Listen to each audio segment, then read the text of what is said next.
Mounting tires is an impossible task without this, the drop center. This area has a smaller diameter than the rest of the rim.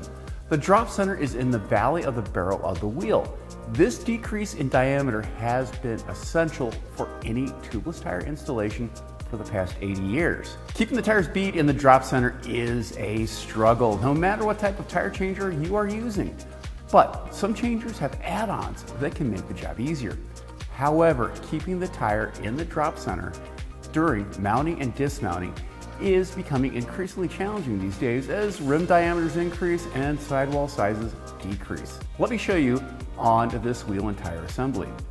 After the air has been removed, you can use the side shovel to break the bead on the tire.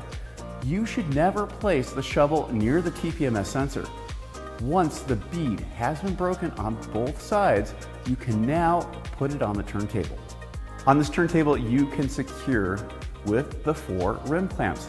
You can use the claws to mount it on the inside or outside of the inboard flange, dependent on the wheel's finish. But if the rim has a reverse drop center, you will have to turn the rim over. Typically, you will grab the outside of the rim on the outboard flange. But here we run into our first hurdle, grabbing the flange of the wheel. Even if the tire is pushed off the flange, grasping the flange may be difficult due to stiffness in the sidewalls. This is where the first arm of the machine comes into use. This arm can be used to push down the center of the rim while the claw grabs the flange. Now that the rim is secured to the turntable, we can now bring down the tower and the duckbill and adjust it so it is aligned and close to the edge of the rim. This arm is used to push the opposite side of the tire. This will push the tire into the drop center of the rim opposite of the duck head. Now we just need to insert our tire iron and pull the bead over the duck head like this. Rotate the turntable and the bead should be pulled over the flange. Now to the bottom bead. It is similar to the top bead, except you are lifting up on the bead to put it in the drop center using this arm or these arms. The same ram is used to push down on the rim, is used to push up to hold the tire in the drop center. But if the tire is heavy, you might want to use these arms with wheels to keep the tire in the drop center during the dismount. Now that the tire is off the rim, let's put it back on and find out what these rollers can do. With the tower tilted, we can place the tire on the rim like this. As the tower comes down, the duck's head should be in the same position as for the dismount. Now we have threaded the lower bead over the duck head and pushed down 180 degrees out.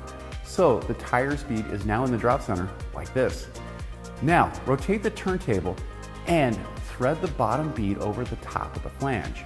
For the top bead, it starts to get interesting. You don't have the same degree of movement as the lower bead. You can use the ram to push down the opposite side from the duck head.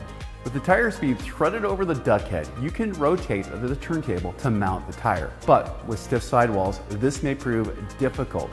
To help you out, there are these rollers that can hold the bead in the drop center and even hold the tire in position. The setup will look like this. When we hit the pedal, the motor has enough torque to pull the bead over the flange. But to make it easier for the machine, you can use the rollers or ram to position and hold the bead into the drop center. The arm will follow the tire as the turntable rotates. Now that the tire is on the rim, you need to seat the bead to the flange. This is another area that has become more difficult due to improved manufacturing tolerances with tires and rims. Sealing the bead to the flange might require additional tools. You can use these plates to push upwards on the tire bead. The other 2 tools are located next to the tower.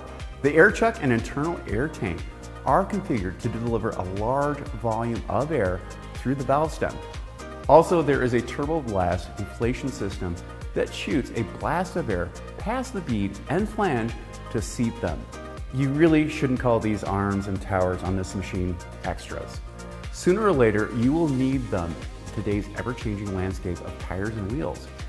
Even easy jobs, they can make it even more easier and, more importantly, faster. I'm Andrew Markell, coming to you from the Benpack EV Garage Studio at Babcock's Media.